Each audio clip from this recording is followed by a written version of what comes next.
Hey everyone, this is Andrew, and in this video I'm going to show you Bass by Spinnin Records. So you might have seen my Exploring the Sounds video where I just kind of played a bunch of these sounds while there was a looping kind of, 4 on the floor kind of pattern going on. And if you didn't see that, no big deal. Basically, the premise behind bass is that it's a combined kick and bass synthesizer where the kick and the bass sound are intertwined. All the side chaining is set up in a very simple way. It locks you away from some of these synthesizer controls, but on one hand that might sound bad, but on the other hand it makes it so that it's like so simple to make a perfect sound for your track that you don't even want to really focus on that. So we'll give you a quick little demo of what this thing can do just in case you didn't see that previous video. But basically on my push or on my keyboard or whatever, if I hit a note, you're going to hear a kick and a bass sound that is sidechained to that kick.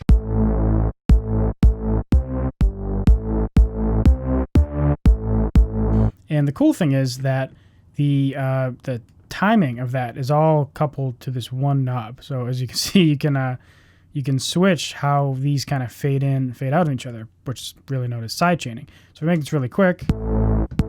Kick super short, sidechain kicks in, or sorry, rather the bass kicks in right after. And then if I make this longer, then the bass sound is, since it's being compressed on the sidechain from the kick drum, it's compressed on the first part of the signal and it comes back in for the latter half.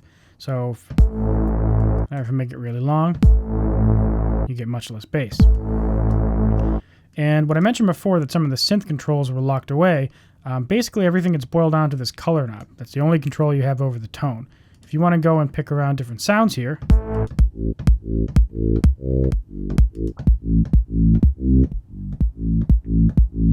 then you can pick that, go back here, and you can change your color, and it's going to change the wave. Now, I'm going to use this one because I like the sound of it.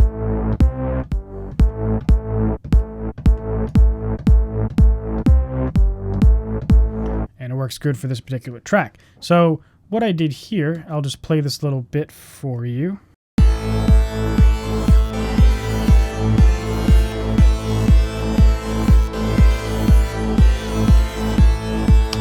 Now that's all well and good. It's very simple at this moment, but I do have this kind of synth bit with this pad going in the background, and I would like to sidechain that to the kick drum. Now I don't want to sidechain it to the kick drum and the bass. So what do I do?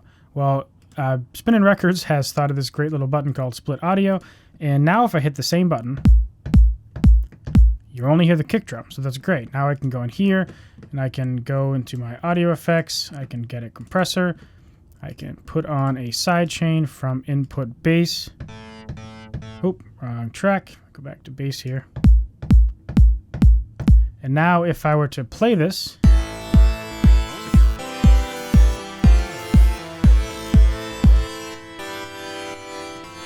can see now I have my other track sidechained from just the kick drum. So now you might be thinking, where did my bass sound go? So what you need to do, this will be pretty much the same in any DAW, but basically you need to create a new audio track.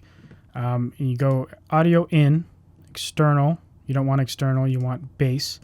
And then you have pre, post effects, post mixer, and then all of these audio sends from the bass track. So you want to click that because it's the only one in that scenario. And if you click now back on here, you won't actually get your bass drum sound. You need to do monitor in.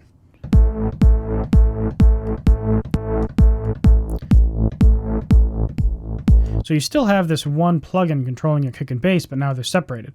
So now back in my track here, I'm only sidechaining off the kick drum, which is very cool because that's a pretty common scenario. If bass didn't give you that feature, it would negate the conveniences that the plugin offers. And honestly, I think bass is best described as a convenience plugin because technically it doesn't do anything new. You could already make kick drums, you could already make bass synth sounds, you could already sidechain everything together in your DAW. It just took longer. You'd have to go into your track and you'd have to do the sidechain compressor and you have to get the timing down with the milliseconds. Fine tune with this. And bass gets that process and boils it down to a nice slider that's tempo synced to your host BPM. It simplifies the bass sound and it makes sure that the tuning of your kick and your bass is locked in tight. And everything's nice and simple. So I definitely would describe it as a convenience plugin, and having that feature is very convenient. So now, if I turn off split audio, And I can just I'll delete this track for now just so you don't think I'm fooling you. I have that bass sound back in. Now, let's say I want to also, I don't know, I want to use the bass sound that I'm using in bass in another part of the song, but I don't want to use the kick sound. So I can hit split MIDI, and this will actually map the keyboard differently. See that? So now if I double click this clip here, I'm clicking this note, which used to be my kick part. Now it's actually the bass. I can actually play chords with it. But this is useful because, you know, I wouldn't have to go to another synth to remake that bass sound. Now the actual kick sound is mapped down to the lower octaves.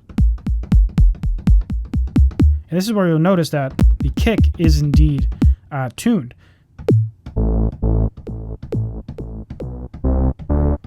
So another perk of bass is that not only is everything synced in time, but it's synced in tuning. So, you know, one process that you would also spend some time on is tuning your kick drums, which is just obnoxious because, you know, honestly, you can't really even hear it. And then depending on the kick sound, you might not actually, you know, even want to do it at all. But, you know, this just makes it kind of brainless. You know, you just do it. It's already built into the plugin, so it's nice and convenient. Now, for me, you know, split MIDI is more of like a niche scenario.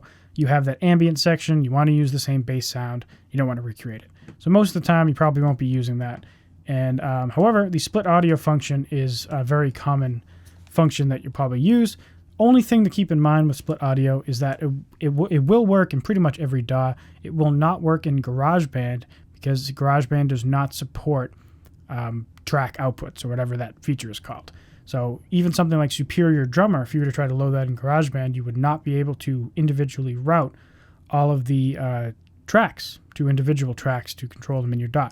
You would have to do everything inside of Superior Drummer. So it's not a fault of bass, it's a fault of GarageBand and other DAWs that don't support that functionality. So just keep that in mind. If you're working in GarageBand, you will not be able to take advantage of the split audio feature.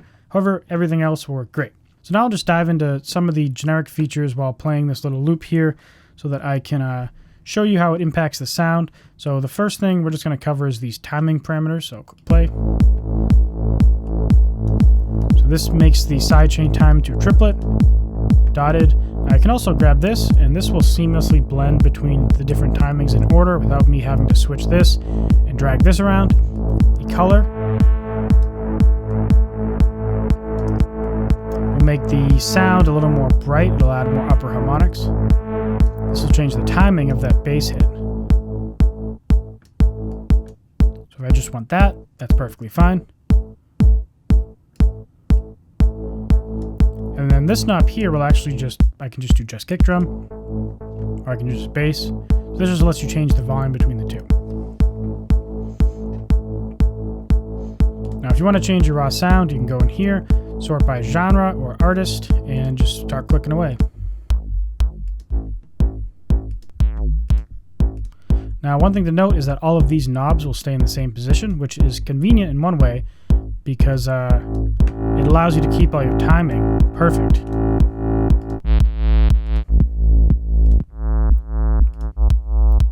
And then you can just click around to get the perfect sound. Go back here and fine tune it. So yeah, that's really everything that Bass by Spinnin Records has to offer. Now, as I mentioned this, I would consider this a convenience plugin because, you know, it really doesn't do anything new. It just gets a lot of stuff that's kind of, you know, tedious, and it doesn't necessarily take a ton of time, but it's just, you know, over the hundreds of tracks, you know, it's kind of like, why would you not use something like this? So, you know, one drawback to this is you can't use your own synths. Obviously, there's a lot of technical challenges to pulling that off, but it would have been cool if there was some way that they could have just, I don't know, made a way to integrate your own synths, because it would be cool if somehow you could load in Serum as the bass and load in, I don't know, Superior Drummer as the drum sound, and somehow it would trigger both of them or load both inside of its own little host or something. But, you know, this plugin's like, I forget what the price is, I'll put it on screen, but the price of this plugin is very low, so it's not like I'm expecting any of those features. For the low price, it already does a lot. You know, you have a song, you want a kick and bass sound to just throw on and work right away and sound great. This is the plugin to do that. If you don't have any great kick sounds or kick synthesizers or bass synthesizers, then this plugin's a great option. I don't know why you wouldn't have those things if you're making electronic music already, but for such a cheap price, this plugin is definitely worth at least getting the trial, because there is a free 14-day trial. I think overall, Bass by Spinnin Records gets 5 out of 5 stars. Click the link in the description to see my written review of the plugin to get a little more information, and also click the link in the description to head over to the website to purchase or get the free trial of Bass from Spinnin Records. So if you enjoyed this video, please hit the like button, consider subscribing for more, and I'll see you in the next video. Bye. Also, check out this cool track I made using Bass.